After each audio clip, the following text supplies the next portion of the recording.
আমাদের পায়ের হাড় বেড়েছে, এটা মেইনলি বোনে অনেক বেশি ক্যালসিয়াম ডিপোজিট হয়ে আমাদের এক্সট্রা হাড় ক্রিয়েট করে। তার ব্যথা তীক্ষ্ণ কাটার মতো বিঁধবে আর কি। কাপ স্ট্রেচিং আর প্ল্যান্টার ফ্যাসাইটিসের স্ট্রেচিং হয়, তো আমাদের পায়ের যে ইন্ট্রিনসিক মাসলগুলো আছে সেগুলো স্ট্রেংথেনিং করা দরকার, কারণ পা আস্তে আস্তে পচতে শুরু করবে। তো এমন সময় যদি আসে যে পেশেন্টের এরপর পা কেটে দিতে হবে, তখন আমাদের তো আর কিছু করার থাকবে না। সকালে ঘুম থেকে উঠেই গোড়ালিতে ব্যথা, অথবা হাঁটা চলা করলেই গোড়ালির ব্যথা একদম অসহ্য হয়ে যাচ্ছে। এই সমস্যাগুলো কিন্তু খুব একটা এড়ানোর বিষয় নয়। এই বিষয়গুলো নিয়েই আমরা আজ আলোচনা করব। নমস্কার, আমি মৌপ্রিয়া এবং আমাদের সঙ্গে এই মুহূর্তে রয়েছেন গৌরীদেবী হসপিটালসের ফিজিওথেরাপিস্ট আলো মণ্ডল। আপনাকে অনেক অনেক স্বাগত জানাই। নমস্কার, আমি আলো মণ্ডল, গৌরীদেবী হসপিটালের ফিজিওথেরাপিস্ট। প্রথমে জানতে চাইবো, অনেক ক্ষেত্রে দেখা যায় গোড়ালি পেন।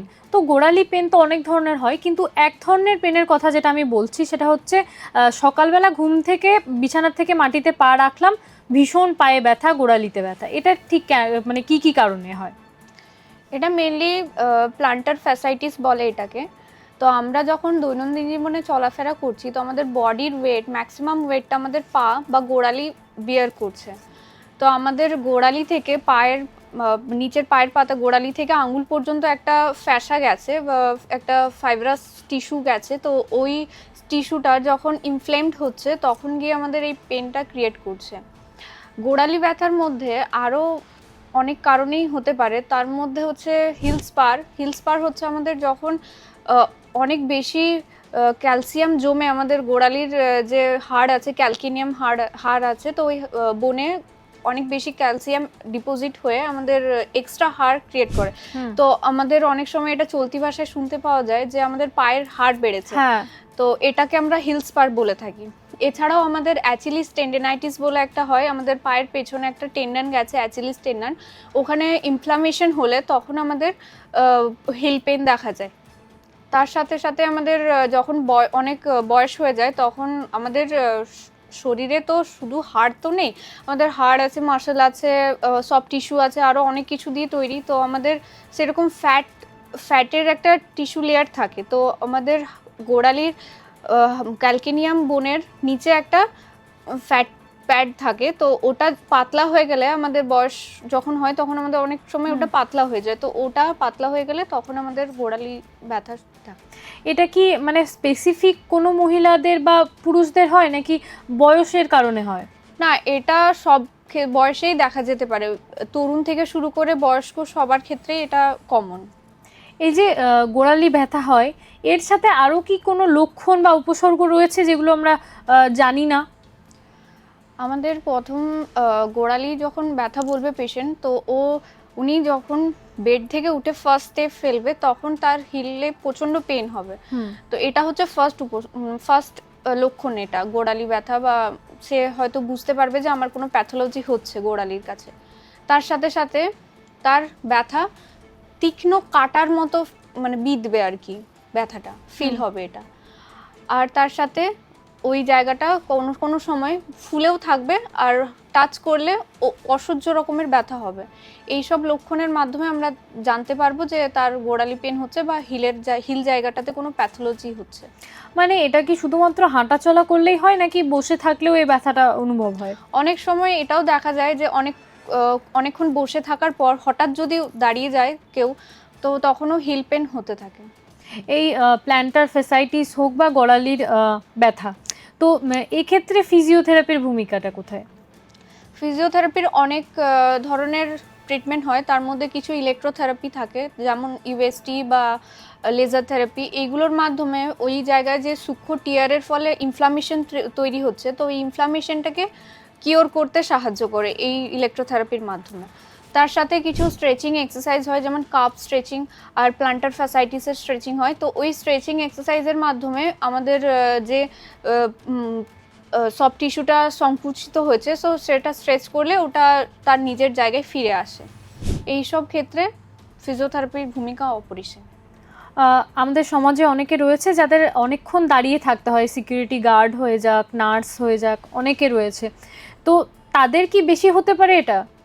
হ্যাঁ অবশ্যই, যখন অনেকক্ষণ ধরে দাঁড়িয়ে থাকতে হয় বা যেমন কিছু পেশাগত জীবী যারা রয়েছে, যেমন সিস্টার বা নার্সরা রয়েছে, তারপর সিকিউরিটি গার্ড রয়েছে, তারপর হ্যাঁ। যারা ট্রেনে বা বাসে কিছু বিক্রি করে, তাদের অনেকক্ষণ ধরে একই টানা কন্টিনিউ চলাফেরা হতেই থাকে। চলাফেরা হতে থাকে, তো সেসব ক্ষেত্রে ম্যাক্সিমাম মানুষদের হিল পেন দেখা যেতে পারে। তো এক্ষেত্রে কি মানে কোনো ব্যায়াম এরকম রয়েছে যেটা গোড়ালি ব্যথাকে একটু নিরাময় করা যেতে পারে? অবশ্যই রয়েছে, আমাদের স্ট্রেচিং এক্সারসাইজ করতে হবে। স্ট্রেচিং এক্সারসাইজের মধ্যে টাওয়াল স্ট্রেচ করতে হবে। টাওয়াল স্ট্রেচ মানে আমাদের প্লান্টার ফ্যাসাইটিকে মেনলি স্ট্রেচ করতে হবে। পেশেন্ট বা যার হিল পেন হচ্ছে সে বেডের সোজাভাবে বসবে পা মেলে দিয়ে, তারপর তার পায়ের আঙ্গুল যেখানে আছে তার নিচের যে পায়ের তালু আছে ওই তালুর জায়গায় করে ওই টাওয়াল বা কোনো ওড়না বা গামছা যেটাই তার কাছে থাকবে সেটা দিয়ে তার নিজের দিকে ওখানে লাগিয়ে তারপর নিজের দিকে টানতে হবে। এরমভাবে টেনে ওই জায়গাকে স্ট্রেচ করে কিছুক্ষণ ধরে রাখলে এই ব্যথা থেকে গোটা মানে পাটা নাকি শুধু হিলের জায়গাটা? হিল নয়, যে তালুর কাজটা আছে আমাদের হ্যাঁ। পায়ের, তো ওই জায়গাটার কাছে ওই টাওয়েলটা রেখে তারপর স্ট্রেচ করতে হবে। এই ক্ষেত্রে অনেকটা রিলিফ পাওয়া যায়। এছাড়াও আমাদের একটা প্লাস্টিকের বোতলে জল মানে বরফ করে ওই বরফ ভর্তি জলকে মানে গোড়ালি দিয়ে পুরো মাসাজ করতে হবে বা সেক দিতে হবে, এক্ষেত্রেও অনেক রিলিফ পাওয়া যায়।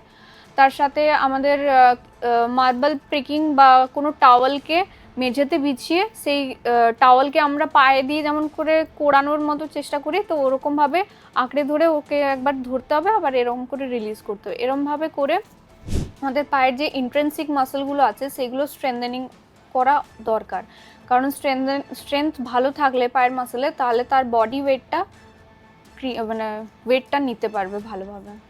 এক্ষেত্রে কি আমাদের মানে যেমন আমাদের লাইফস্টাইল রয়েছে সেটাকে চেঞ্জ করা দরকার, নাকি যেমন চলছে সেভাবেই মোটামুটি থাকা যায়?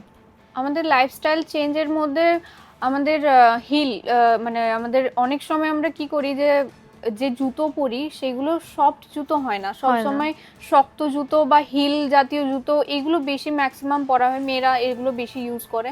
তো এবং সবসময় তাছাড়াও বাড়িতে থাকলে খালি পায়ে থাকে খালি পায়ে মহিলারা। থাকে, তো বাড়িতে যখন বাড়িতে খালি যাদের হিল পেন হয়েছে অলরেডি, তো তারা অবশ্যই কুশনওয়ালা শু বা সফট শু পাওয়া যায় অর্থোপেডিক শু বলে, তো ওটা ইউজ করতে হবে।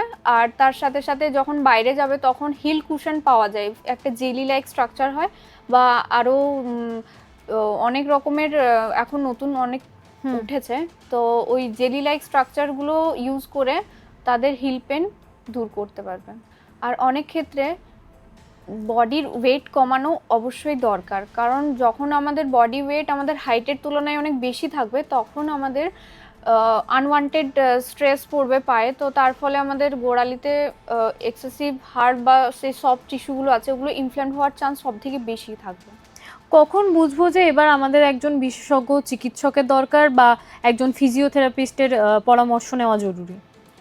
যখন আমরা এই এক্সারসাইজ বা এই আইস প্যাক নিয়ে যদি ঠিক হয়ে যায় তো ঘরোয়া পদ্ধতিতে তাহলে তো ওয়েল অ্যান্ড গুড, আর যদি না ঠিক হয় তখন আমাদের কনসালটেন্টের সাথে যোগাযোগ করতে হবে। আর তার সাথে যদি দেখা যায় যে ওই গোড়ালির জায়গাটা ফুলে আছে বা কোনো একটু গরম ভাব হচ্ছে বা ওই জায়গাটা লাল হয়ে আছে, তখন অবশ্যই আমাদের মানে যতটা তাড়াতাড়ি পারা যায় কোনো মেডিসিনের ডক্টর হোক বা কোনো কনসালটেন্টের সাথে যোগাযোগ করা যেতে পারে, করতে হবে ইভেন। আর তার সাথে আমাদের যদি কোনো পেশেন্ট ডায়াবেটিক হয়, তারা যদি কোনো হিল পেন বা পায়ের জায়গায় কোনো সেন্স পাচ্ছে না এরকম যদি কিছু ফিল করে তাহলে অবশ্যই তারা ইমিডিয়েট যোগাযোগ করুন। যদি ধরুন কেউ ডাক্তার দেখাচ্ছে না অথচ তার হিল পেন রয়েছে, প্ল্যান্টার ফিসাইটিস রয়েছে, সেক্ষেত্রে কি পরবর্তীকালে কোনো সমস্যা হতে পারে? অবশ্যই, কারণ ওটা আগে ফিজিওথেরাপিস্টের কাছে যদি আসে তাহলে তার কি হয়েছে তার রোগের উপসর্গ দেখে তার মানে ডায়াগনোসিস তাড়াতাড়ি হবে, যত তাড়াতাড়ি ডায়াগনোসিস হবে তত তাড়াতাড়ি আমাদের ট্রিটমেন্ট প্রসিডিওরও তত তাড়াতাড়ি হবে। তো যদি লেট ডায়াগনোসিস হয়, ধরুন আমার যদি পায়ে ডায়াবেটিক আমি যদি ডায়াবেটিক পেশেন্ট হই তাহলে আমার পায়ে ডায়াবেটিক ফুট হয়েছে, তো ডায়াবেটিক ফুটের ফলে কি হবে, আমার পা আস্তে আস্তে পচতে শুরু করবে, তো আমি জানতেই পারবো না যে আমার পা পচছে বা আমার ভেতরের যে মাসেল সফট টিস্যুগুলো আছে সেগুলোর ক্ষতি হচ্ছে, সেগুলো আমরা জানতেই পারবো না। তো এমন সময় যদি আসে যে পেশেন্টের এরপর পা কেটে দিতে হবে, এরকম সময় এলে তো তখন আমাদের তো আর কিছু করার থাকবে না, আলটিমেট ওটাই করতে হবে। তো যত তাড়াতাড়ি পারা যায় আমাদের ডক্টরের সাথে কনসাল্ট করা উচিত বা কোনো ফিজিওথেরাপিস্টের সাথেও কনসাল্ট করা উচিত। অনেক অনেক ধন্যবাদ আপনাকে। আপনারা শুনলেন আমাদের বিশেষজ্ঞ এই বিষয় নিয়ে ঠিক কী বললেন। এই বিষয়ে যদি আপনাদের আরও কিছু জানার থাকে তাহলে অবশ্যই আমাদের ইউটিউব চ্যানেল রয়েছে, সেখানে কমেন্ট করতে পারেন, অথবা আমাদের গৌরীদেবী হসপিটালসের হেল্পলাইন নাম্বার তো রয়েছেই, সেখানেও যোগাযোগ করতে পারেন। সুস্থ থাকুন, সতর্ক থাকুন, ধন্যবাদ।